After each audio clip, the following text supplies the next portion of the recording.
see your screen. I see the money calendar. Perfect. Okay, that's what I wanted to make sure. Well, thank you, Tom. I appreciate it, and I'm very excited to be here and give my little opinions on how the money calendar works. I've worked on this thing for a long time. I started back with seasonals in the mid-'90s. Actually, that's when I met Tom, with commodities, and that's really where my background is, in the commodity market. And I did a lot of work specifically with holiday trades, looking at number of days before a holiday to get in and number of days after a holiday to get out.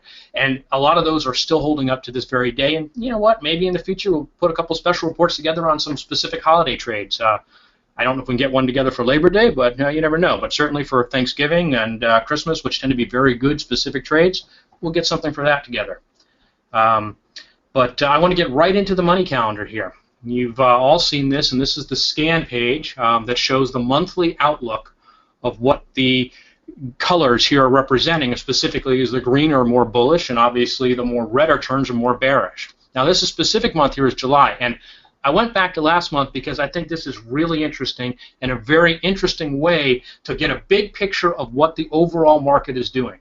Now, this is all comprised of around 300 stocks that Tom has kind of handpicked based on, are they optionable, their volume. So it gives us kind of a broad market picture, almost similar to the S&P, where the Dow, obviously being a 30 markets in that, is a smaller index. So this actually gives us a pretty good broad picture. And so one way you can look at this is, as you can see, we had kind of a bullish beginning of the month there, up to the 20th. And then right around the 20th, what do we see? We see the color start to change. It gets yellowish, kind of orange. Then we get a pretty good red days in there, and it stays bearish through that entire period of time. What I found very interesting is this, that this 20th here, right here, July 20th, corresponded specifically to the high of the S&P. That's July 20th right there. And we saw the market come down from that point. So one way to look at this, and what I'm always trying to do, is get a big picture. How is the market going to move? Is it going to go up for a little bit and then go down for a little bit?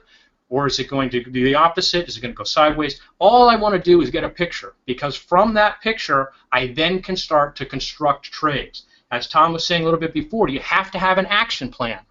And if you don't have an action plan based on some type of sound analysis, and that's what we're doing here. This is all research that is giving us a little bit of a clue of how to make that visualization and picture of where the market is going to go. And that's what we're going to use to come down with our individual trades there. And I just want to point out that this was all done way, way before any of the things that happened in the marketplace. What did we have? We have China going on. We had Greece going on. We had interest rates going on. We had the dollar rallying like crazy, causing currency fluctuations. And what had happened here? The seasonals still held up through all of that. Now, maybe the magnitudes of the moves were a little bit bigger than expected because of all those outside influences. But even with all those outside influences, we still had a strong seasonal influence hold up here. So what happened here is rather normal for the market at this time of the year. That's really empowering for you to know, because that's how we can take the previous research we've done and use that going forward here. Now, we look at, and let me come up here to current month here, August.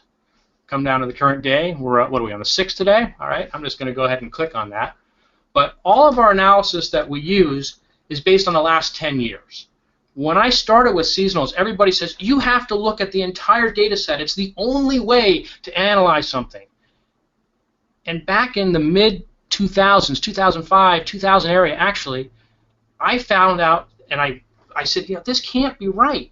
How can we include data in our research that has so little bearing on what's happening today? Think about it. 20 years ago, barely the internet was starting. Stocks moved in eighths, not in pennies. So the data that you'd be looking at was so different, and during that early 2000 gave us a very difficult time with seasonals and trying to identify it. So I came up with the conclusion that the more recent data is of more importance. So we always look at kind of a rolling 10-year. I actually have some special things that we can go into at another time where I look at a 7, 5, and 10-year. And that gives me a kind of a good overall picture with the 10-year, kind of refine it a little bit with the 7-year, and make sure the trends are still intact on the 5-year. We can get into that at another time. But the other important thing of what we always look at here is the money calendar is always based on business days. When I started doing seasonals, everybody based things on calendars. Let's look at August 1st and go from there. Well, what happens if August 1st lands on a Saturday or a Sunday? You're not really starting until August 3rd. And that discrepancy would throw things off by a few days. So I always looked at it from business days perspective. And that's how I keep things consistent year after year. We're always looking at the same thing. We're comparing apples to apples, not apples to oranges. One neat little thing that I want to show you here is take a look at this graph that we see. We see a lot of green on the top, okay, and we see how it's kind of a longer term. Most of these are longer in length. And if you look at them, 23 days, 30 days, 22 days, 26 days, they're longer in length.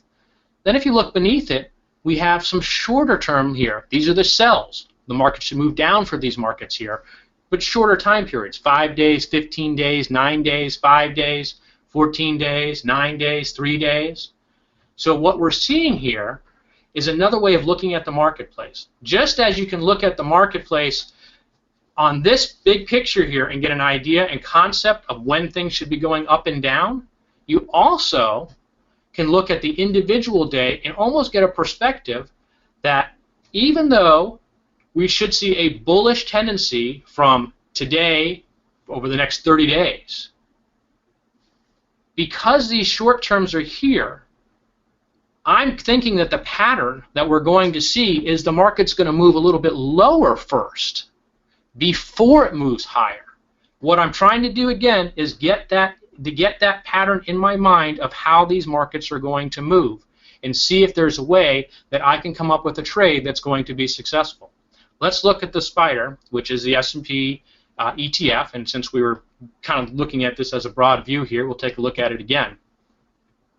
So if we look at the individual part of it there, for those of you who don't know, this shows the actual calendar days of the trade of when you'd get in and when you would get out, accounting for the holidays and counting for any weekends that are there. The results that we're looking at here, approximately $29 in net profit, length of the trade being 29 days, with the average trade being about $2.92. So if we look at it, it's been right 9 out of 10 years. It's the nearly perfect trade again, right?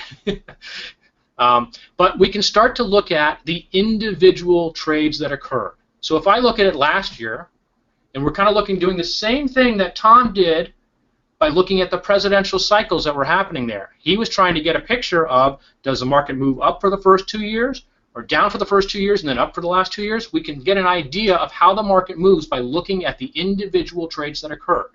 So if we look at this, last year was a pretty good straight up year. Nothing going on there. The year before that, we see the market moves down lower, then moves higher. We'll go back the year before that. It's kind of a sideways market, then moving higher. Again, sideways to down, moving higher.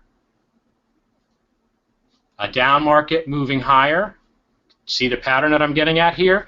Down market, moving higher. Of course, we had the losing year where it just went sideways and then went down. Again, down market, moving higher. Okay. That tells me that this trade, although profitable, I should probably wait a little bit to get into it. Let's go take a look, say 5 or 6 days out from here, to see if that's a better time to get in. So I'm going to go back and I'm going to look at the month. I'm going to go to, let's wait a week. Trying to think a few days here, 3, 4 days. Let's just see if there's anything in here. See if we can see a SPDR trade in here. Here's one. Okay, so here, my goodness, look what just happened.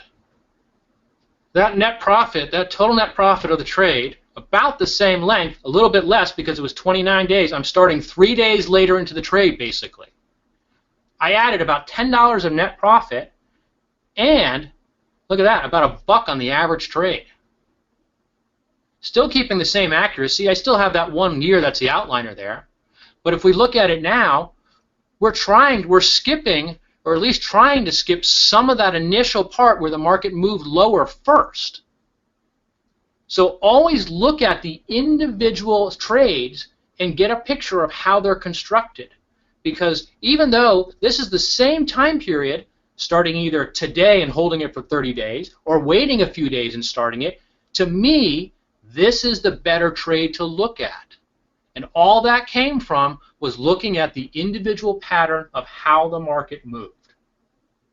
I think that is something that if you can take that away and use the tool for that one little thing, I think it's going to help with your trading, and specifically the timing of the trades. Because that's really what we're talking about here. This gives us an idea of when the market should move, because we're using these for option trades.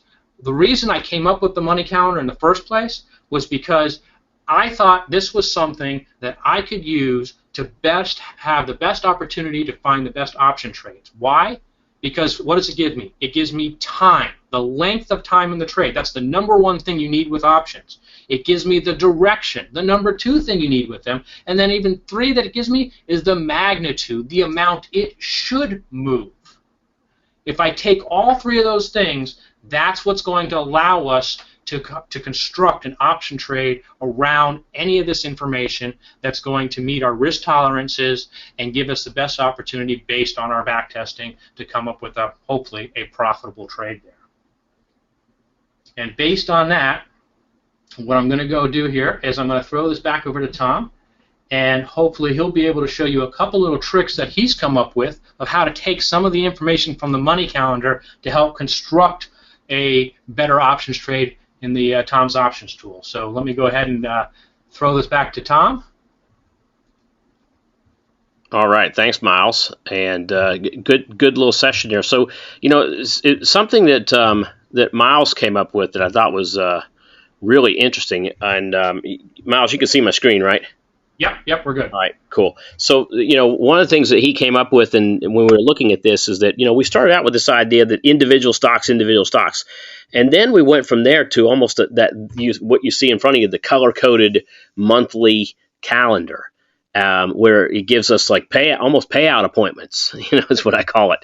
And what we've realized real quick is that these colors give us some real good keen eyes on the market direction. So I'm looking at, right now, I'm looking at the markets are looking kind of terrible, and everybody's worried about, oh my goodness, where do we go from here? Next around, and I'm looking at tomorrow, August 7th, followed by all this green that's coming up, pretty much all the way into Labor Day weekend. And I'm thinking, wow, nothing's a guarantee. We know that, okay.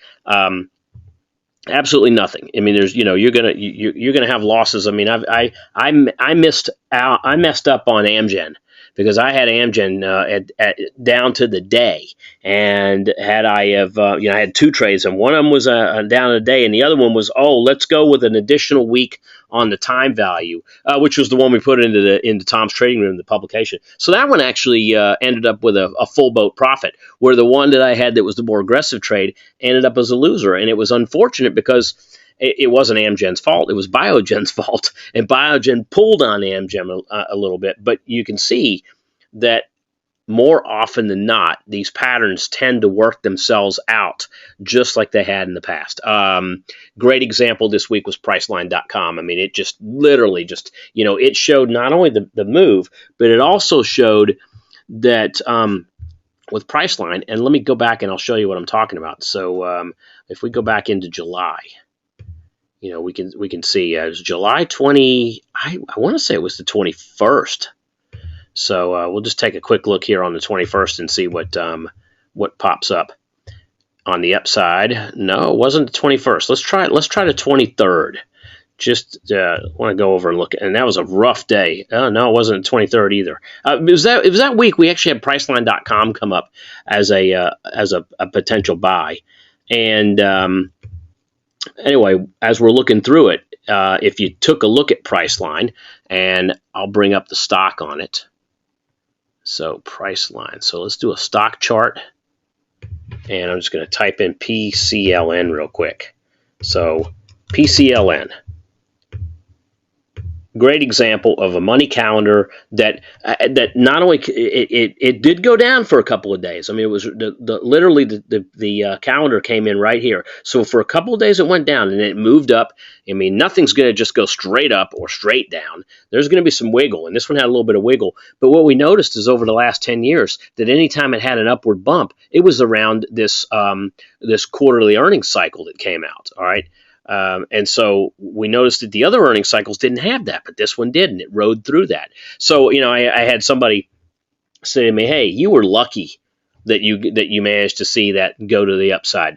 You know what? Maybe a little bit of it is luck, but let me tell you what a lot of it is. A lot of it is pattern recognition, and the fact that we recognized that not only this pattern went up, but it had the bump up during the summertime, during the earnings cycle, because maybe, just maybe, Priceline.com has that's the strong part of its year when everybody's booking vacations for spring and for summer. And no wonder the majority of their strong earnings cycle is around this particular area, as well as probably Christmas, the holiday period. But summer is usually a light quarter for most companies, but not for travel companies. And so Money Calendar had spotted that. Now, I want to show you something, and we did this on video, but I don't think a lot of people saw this, so this is why I want to show it in this presentation. Is that let's go back to the tools, and let's jump over to Money Calendar, and let's bring up what's happening today, all right, or tomorrow. So tomorrow's the 7th. So I might go into tomorrow and say, all right, look at all this bullishness going on, starting with up here with MBI all the way down. Even we got QQQ in here. We've got some ETFs in this mix. But I mean, it is literally just a cornucopia of bulls. And a lot of them are in the 30-day pattern. But I want to show you what we can do. I like to, one of the things I like to do is immediately rank these. Rank these for average profit to see where the big profits are. So I'll rank these for profits. And you can see, once again, that the majority of these, with the exception of APA, NUE, majority of these are coming up as bulls. So I'm going to start with MBI here, all right, which ends on the 17th. I'm going to click on my mouse, and I'm going to drag it up. Drag it all the way to the top to Amazon. Now I'm going to Control-C and copy this. What I can do is from there, and by the way, guys, we're going to make this, we're actually in the process of making this one click to where you can take this and put it into its own list. But I'm showing you kind of a way to manually do it. So you go to Web List, you go to Lists, go to Edit List. You can actually create your own list. All right. So in this case, what I'm going to do is I'm going to cut out this whole list right here. I'm going to clear it out. All right. So I'm canceling that list. Now, there's nothing in that list. If I paste in what I pulled from the Money Calendar, look what happens. It brings in not only the stock symbol, but it brings in the average profit and the end date and the start date and all the stuff that we don't need for a list. However, when I go to save this list, and I can actually take one of my lists that's numbered, and I can actually call it not list 15, I can call it actually a real list, like a Money Calendar list. So I've actually created these Money Calendar bulls. So here's my Money Calendar bulls. Let's clear out the Money Calendar bulls, and let's replace it with our new Money Calendar list that I just cut out. And I'm going to click on Save. And what do you know it? I got 30 stocks now. Those top 30 that I looked at are now in my Money Calendar bulls section. Now I can take this list and I can go over to searchers. And this is just one of several things you can do, but I just want to show you one. So we'll go to Single Strategy. We're going to come on down here to Double Finder. Going to click on Double Finder. Now, we're out of earnings for most of these now, so it's going to be great to look for the lowest percent to double using calls, because most of our call options are now going to be lower in implied volatility than they were in the last couple weeks with earnings looming. Now that earnings are mostly out of the way, look what we got here. So a lot of them are popping up. SPY actually is a Money Calendar bull as of tomorrow. And so I see SPY, I see an October option, which is much farther out than the 30 days that we're looking at. All right, but it gives us a really good chance of what we call a percent to double. And that call percentage to double means if we just get a 3.5% move in the SPY, that this October option, and let's just click on it. We'll get some more information on this particular option that you see here. We'll get the risk reward graph. we'll get the information, the exact information on this, and we'll also look at volatility. But what you've got here is an October 212 call for $2.58 mid price. Right. So what do we need for a move in the S&P? All right. What's 3% of 212? Let's just call it 7. So if we get 7 points in move in this, all right, that gets us up to around 219. We'll call it 220. This 212 call is going to be worth a lot more than $2.58. All right. And so kind of get an idea here of the move that, we need. More importantly, down here, volatility is not high.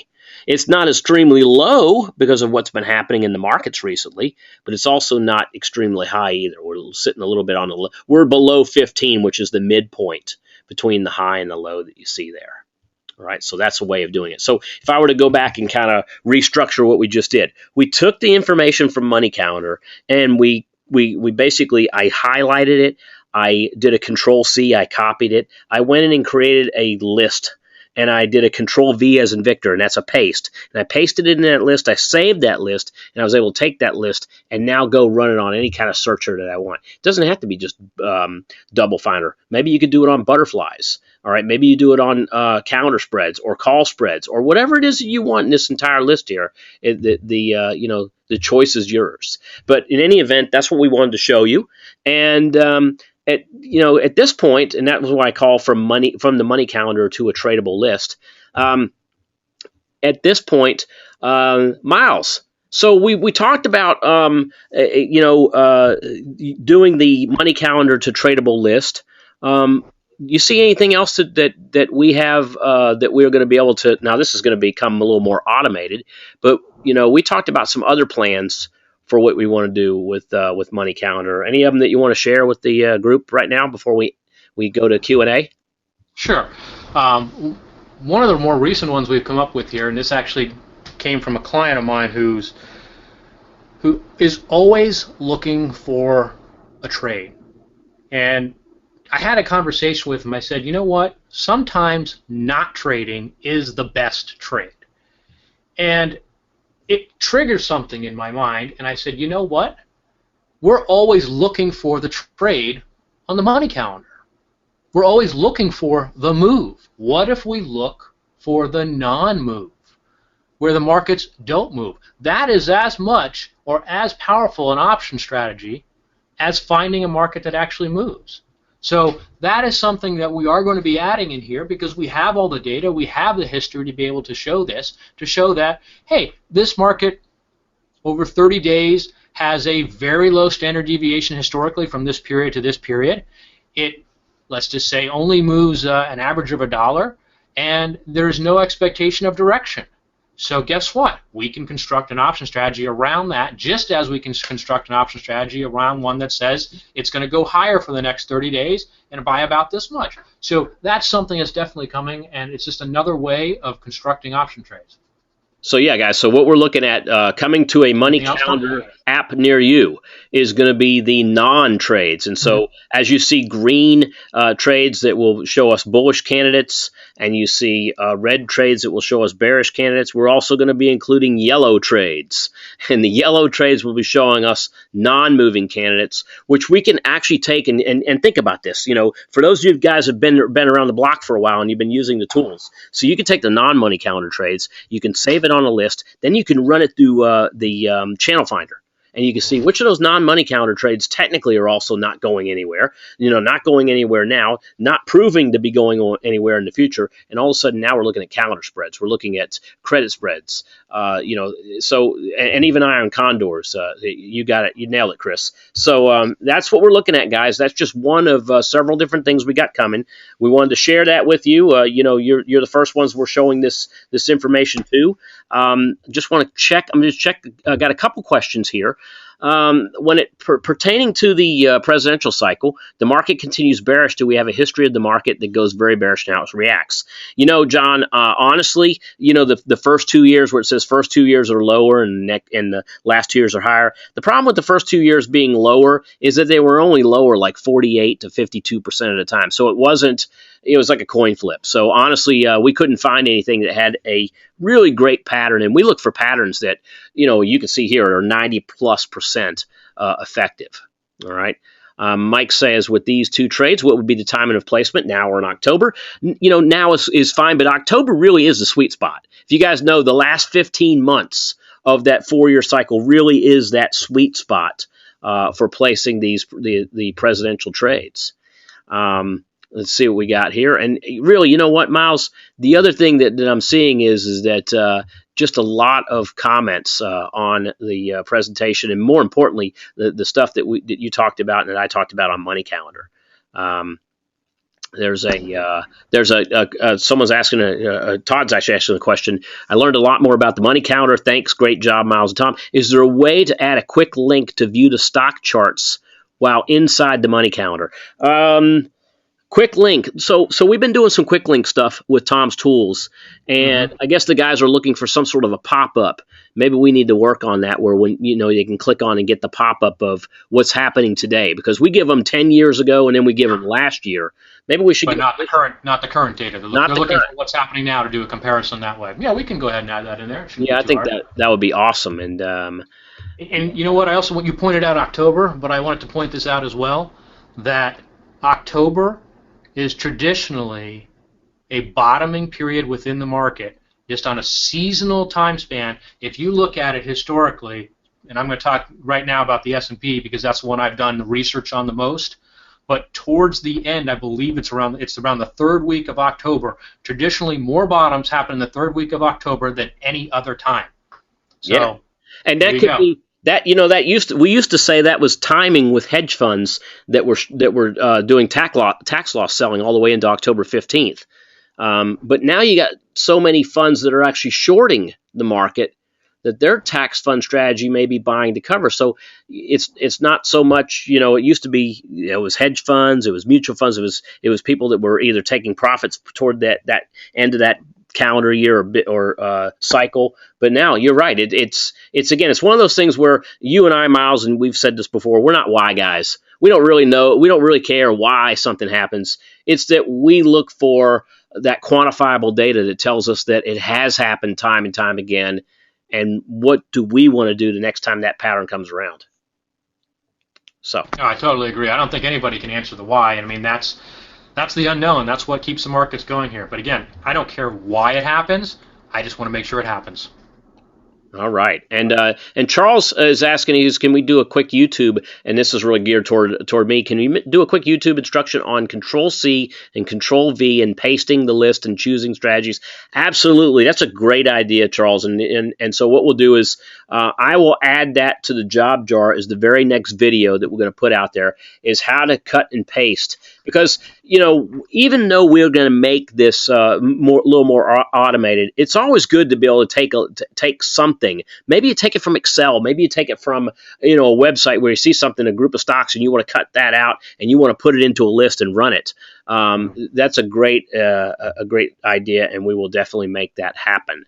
All right, guys, thanks so much. I appreciate your time tonight. And like I said, we'll have this on recording within the next 24 hours. Have a great evening, and I will see you soon. Thanks again, guys. Good night.